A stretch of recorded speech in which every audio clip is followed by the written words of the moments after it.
All right, I'm going to discuss some work I did on sabbatical in Taiwan, and I noticed there's been a number of posters on this particular study area, so I suspect some people are interested in this particular area.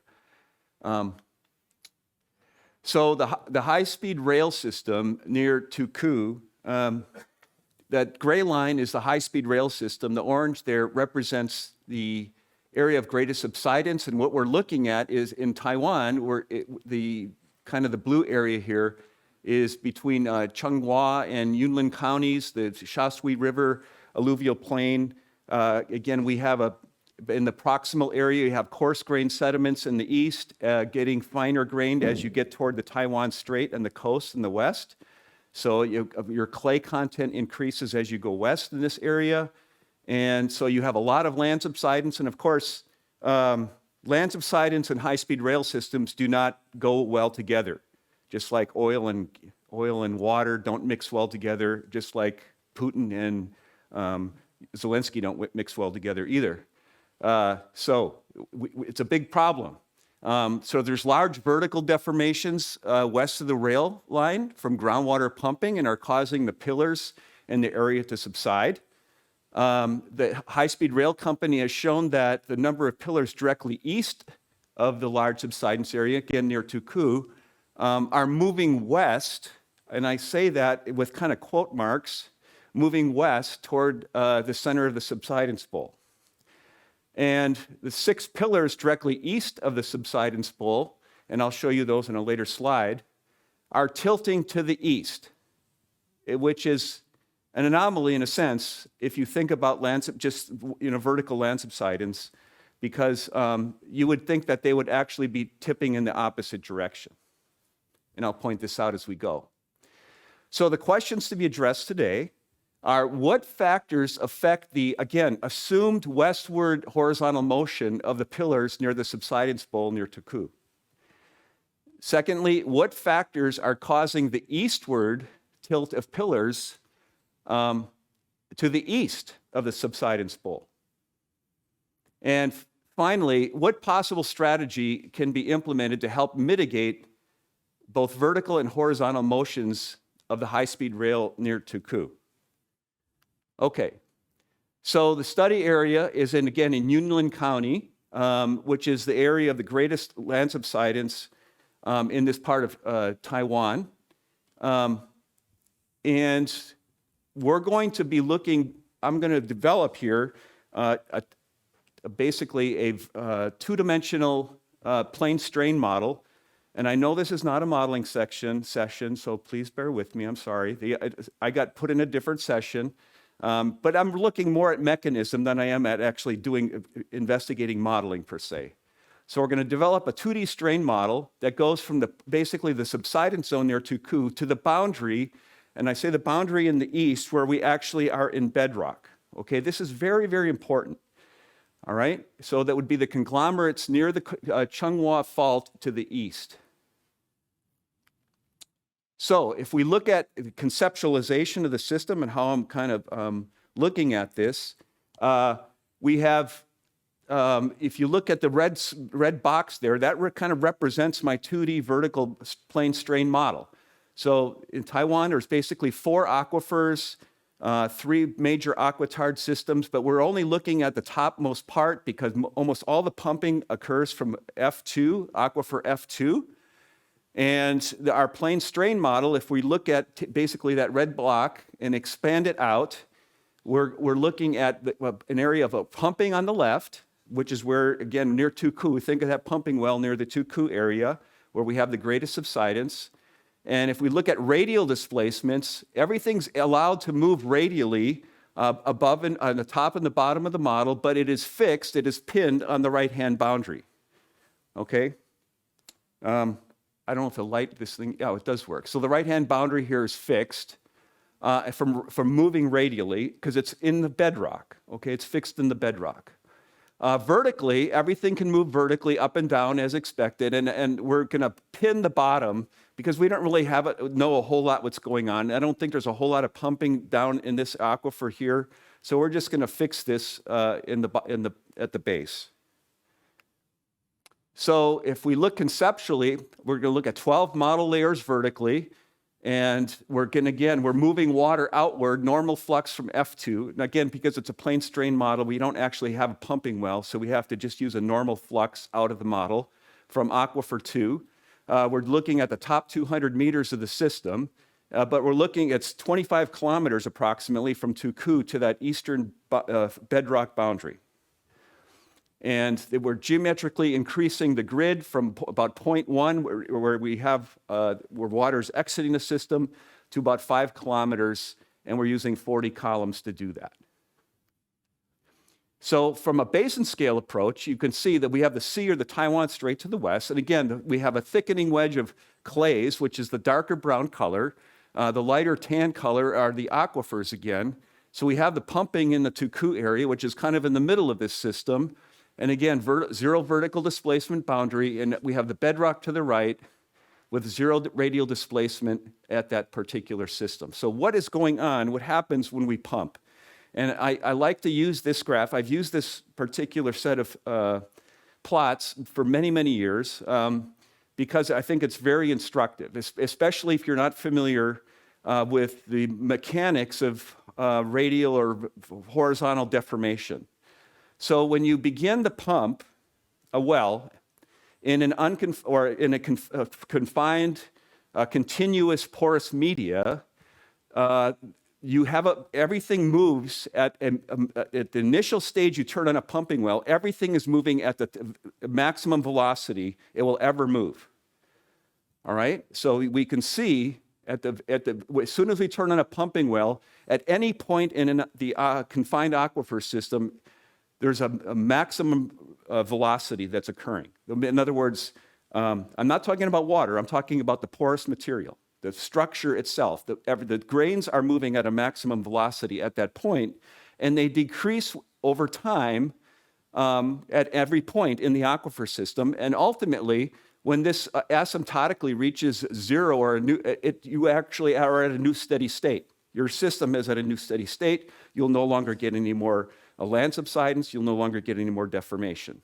You're at a dynamic equilibrium. Now, from a radial point of view, so now we have, again, radius from the pumping well here, and this is the dimensional displacement. So this is a pretty if you've done any work in looking at radial or horizontal displacements, the shape of this curve should look familiar, because you do get a peak at some radial distance from the pumping well, and this location of this peak moves radially outward from the pumping well as a square root of time. And so if you take the slope or the tangent of this line, you get the strain value. So radial strain is negative here. It means you get radial compression up to this point, and then you get zero radial compression. So in other words, there's a zone around, like a cylinder around the pumping well, where you're getting radial compression, where the pore pressure or the pore space is actually becoming smaller. So there's a decrease in porosity, you're getting radial compression along that point. Outward of that, you get radial extension. In other words, the grains, in a radial sense, are actually moving farther and farther apart from each other. And then there's also a zone of what we call volume compression, because the radial strain isn't the only strain we're dealing with. We're also dealing with tangential or hoop strain. And hoop strain is everywhere what? Compressive. So if we consider then up to here, everything, we're getting volume compression everywhere up to the inflection point of this curve. And beyond that, you're actually getting no change in volume. Even though in the radial sense, your pores are extending or the grains are getting farther apart, but in the tangential sense, they're moving closer together and they kind of offset each other, and you get zero volume change. So this is really important from a perspective of looking at horizontal deformations. Okay, so what happens when we start the pumping system, pumping well, again, the boundary conditions become absolutely critical here. So we of course, this orange zone, we get, again, a zone of radial compression around your pumping well, but the pumping well is actually being pulled toward the boundary. There's a compressive shortening because, remember, everything's moving. This whole system is moving. Remember, at the initial time you turn on the pumping well, everything in the system is at a maximum velocity, eventually decreasing. But the whole system, the continuum of the aquifer system, behaves as a continuum and is being pulled toward your zero displacement boundary. You can run any kind of simulations where you have this mechanism where you have a fixed boundary condition and your wells will always be pulled toward that fixed boundary condition. So the well itself is actually moving what? To the east. So let's start looking at what's going on in our GNSS network. It should be, say, GNSS are there, not GPS stations, GNSS stations. So all of Taiwan, they reference all their GNSS satellite data to a station called Penghu. And Penghu is actually over here out in the Taiwan Strait. It's an island out in the Taiwan Strait.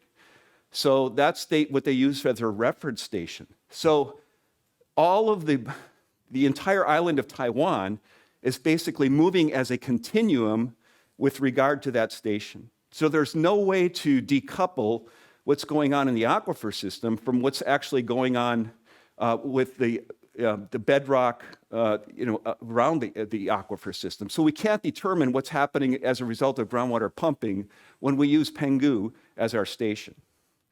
So if you look, the high-speed rail report that we got a hold of actually shows the motions based on the Penghu station, and you can see everything's either moving the west or to the northwest in this scenario, again, where Penghu is our station, okay?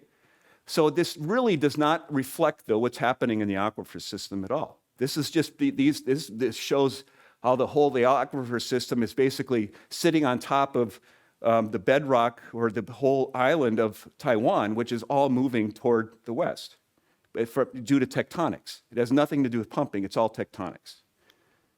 All right, so to validate the motion of the unconsolidated deposits, we instead are using, oops, what did I do here? Oh, can I go backward?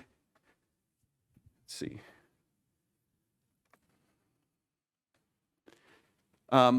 We instead are going to use a station called GUKN, which is fixed in that conglomerate over in the east. So if we rerun all the GNSS data, and instead of using Penghu as our reference, we use the GUKN station, we can see, and blow this up, we can now see that what? Everything is moving to the east or the southeast in the deposits. And again, now we've decoupled the bedrock from the aquifer system. And this motion is all due to groundwater pumping. And it's all to the east as the physics said it should be. So the next thing we want to look at is now, so we determined that the pumping well is moving to the east, but what about what's happening vertically? Because we determined too that those pillars are actually tilting to the east. Why are they tilting to the east? Well, if we look at the deformation patterns in the vertical direction, what happens with regard to deformation radially or horizontally is completely opposite of what you get vertically. In other words, the clays represent the greatest deformation when we look at vertical compaction, and the aquifers the least. When we look at radial or horizontal deformation, it's the opposite. The aquifers provide the greatest deformation, and the clays provide the least. They actually dampen deformation in the east, in a radial sense. And it's because of the shape of the formation. Again, if you're trying to think of the length, I mean, if you were to rotate this in a different, vertically, you can see why this would be. Because your clays are long and extensive, and you can't dewater them horizontally. So they just, in a sense, they create a dampening effect, but the aquifers are free to move, and they create the greatest deformation in the horizontal direction. And so we get this effect where you get the greatest deformation at the top of the aquifer, The clays dampen the signal and so forth. So you get basically a system that looks like this. So if we look at what's going on now, you can see where our leaning pillars are. And again, those leaning pillars are leaning to the east. And there's our subsidence bowl. Okay? So let's take a look at what happens at the HSR, high-speed rail system. So think of the blue line is our original surface position of the high-speed rail near Tuku, and we have our subsidence bowl. Okay, the current position. Now this is what the relative motion, this is what the HSR report said, that things are moving toward the west. The new position is moving toward the west. But again, that's because they've used the Penghu station as their reference. So if you do that, it does look like the high-speed rail is moving toward the subsidence bowl in that location. However, if we use the GUKN station, this is what's happening. The horizontal motion is actually constrained near the subsidence bowl because of high clay content, where it's actually moving more in the north and the south toward the east because of I'll show you, less clay content in those positions. So what about the tilt? If we were to just consider it's like surface draping, which is I like to consider that as more of a one-dimensional thought process. If you were to just consider surface draping as the effect of what the subsidence bowl would do, what you would expect those pillars to tilt which direction? You'd expect them to tilt toward the subsidence bowl. But in fact, they're tilting to the east. Now, I should point out, if you're not familiar with Taiwan's high-speed rail, it sits way above the ground. They're on high, way up above, and they are very deep. Calvin, what, 60, or at least 6, the pillars are at least 60 meters, right? Yeah, they go down at least 60 meters into the subsurface. So they're these giant, and they monitor these pillars both from the vertical to the tilt in the vertical direction as well as the horizontal motion at every pillar, and there's hundreds of these things. All right. So what's causing this? Again, as I said, from a numerical point of view, and I'll show this in a minute, we have, because there's at the surface, it's traction free, and so you get the greatest horizontal motion in the aquifers. You get a dampening effect within the clays, and so what happens then is it automatically then ultimately will cause the pillars to tilt to the east. So here's our plane strain model results, and you can see that we get about 8 millimeters, in this example, 8 millimeters of horizontal displacement through the uppermost aquifer. The upper clay unit causes a dampening of that signal. And again, it's pretty constant through the aquifer system, but only half as much in aquifer 2, where most of the pumping is occurring. The next aquitard dampens it even more, and we only have about 1 millimeter of horizontal motion in the third aquifer. Now, the other really interesting thing about this is that the measured vertical deformation is about 21 millimeters, and this is 8, which is about a third. The horizontal deformation represents about a third of what the horizontal deformation is, and we actually see this worldwide.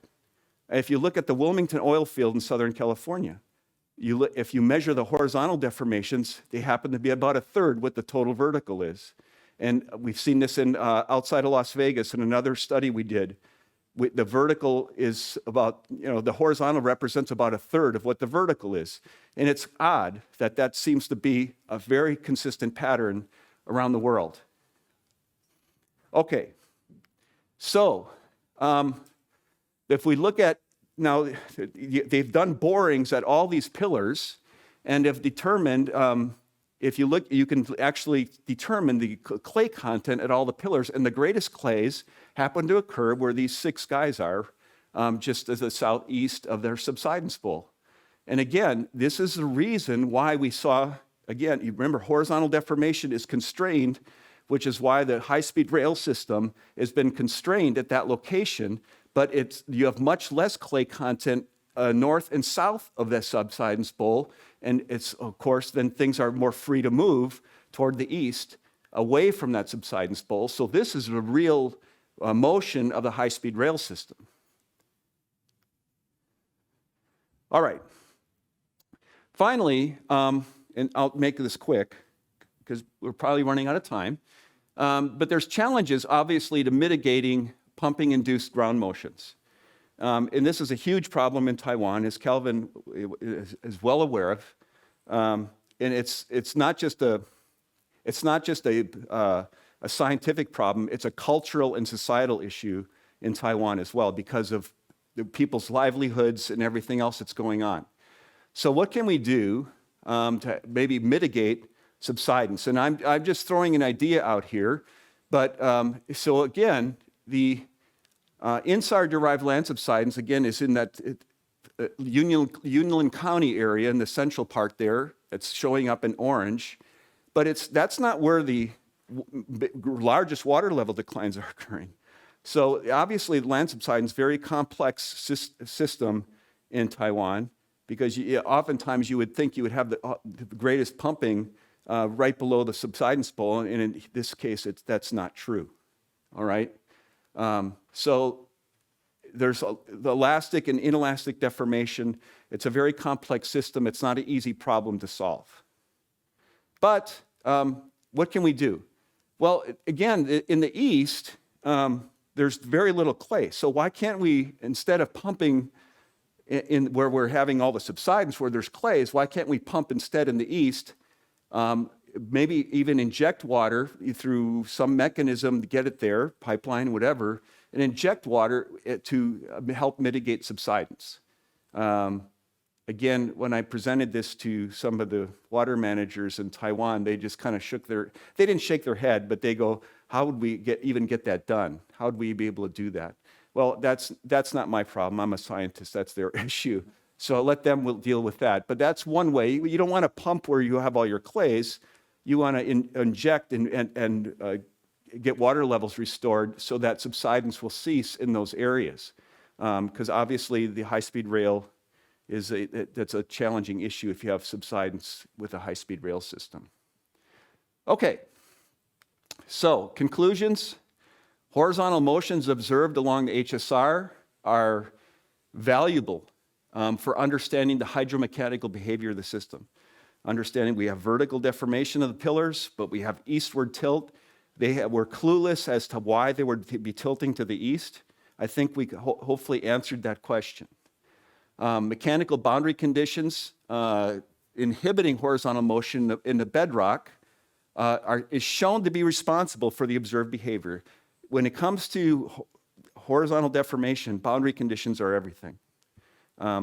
So pumping induces a hydromechanical shortening to the east, which pulls the wells toward that boundary, which is why, again, I think instead of the westward motion of the train near the subsidence bowl, I think there's actually very little motion near the subsidence bowl, and the train is actually moving to the east, both north and south of that position.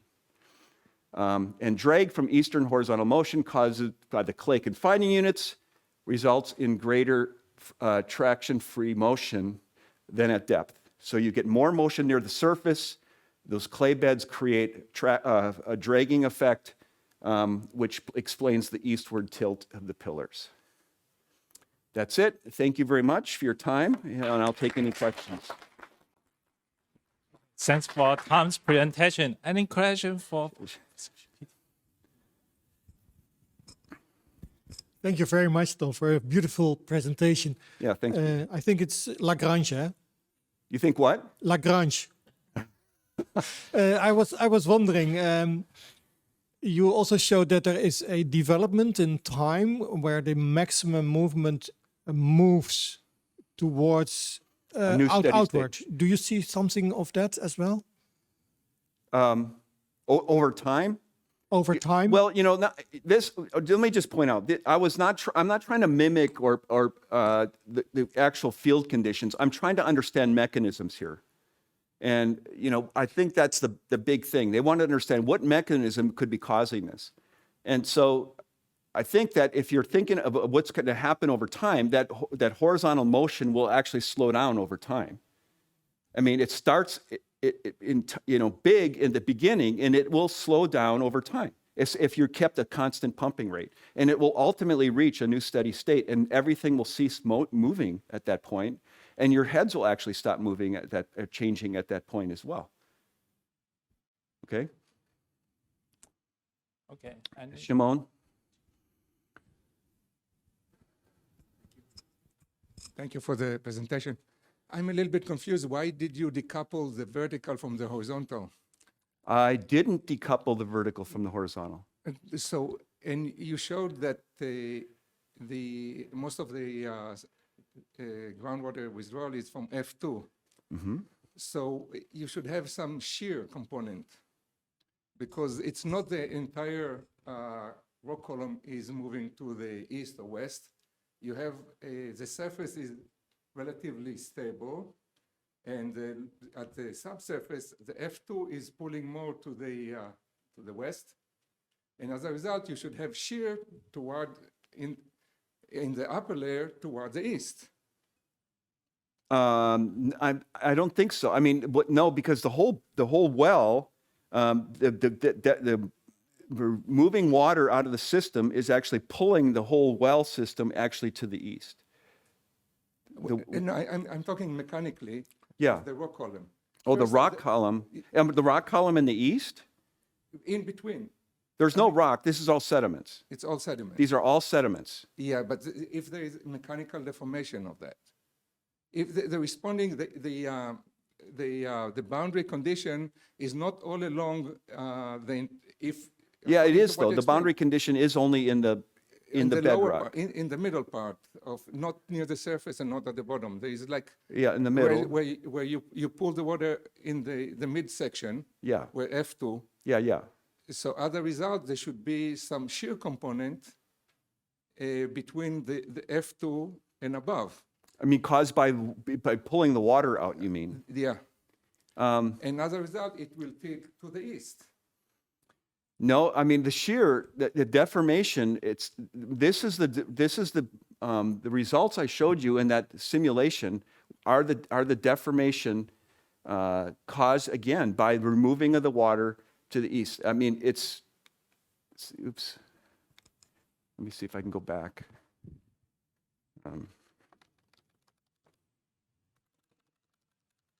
The simulation results based on the boundary conditions. Oops.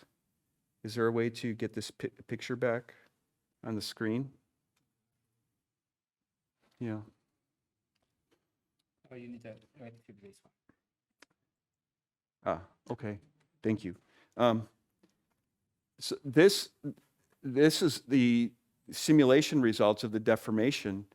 So there's not a, I don't know, Shimon, I'm not sure. If you pull the water out of between basically 50 and 100 meters there, that's the deformation. Everything's moving.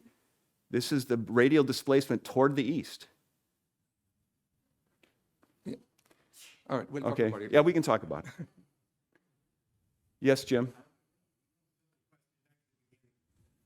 The boundary condition on the east, are you saying that the actual materials there are fixed, the actual materials cannot move? Yeah, I mean, the sediments act as a continuum, and when you come against something that's like orders of magnitude, more stiff than the sediments, we fix those sediments. I mean, we fix that material that's very stiff, and so everything can move. I mean, the boundary conditions were so they could move vertically, but you can't move those fixed conglomerates in a horizontal direction. We're considering those are fixed, based because of the stiffness of them relative to the sediments. Okay. 好了，就是它还有 limitation. So last questions. Okay. Right. Great talk. Thank you. What was that horizontal deformation permanent? So if the pore pressures come back and all that, is it? Yeah, no, that's a good question. For the most part, yes. I think that you can get some recovery. I do. I think that again, as as things stabilize, you can probably get some rebound. And the reason I answer that that way, not because I've done the modeling to do that, but because I've actually seen that in inclinometer data and real data in Las Vegas. Yeah, a lot of what I've seen in GPS in the Central Valley, horizontal seems like it bounces back when it's inelastic vertically. So that's why I asked. Okay, yeah, good question. I think we have a field trip, right? Yeah. Thanks for Tom's presentation and thanks everyone to join this section. Thank you.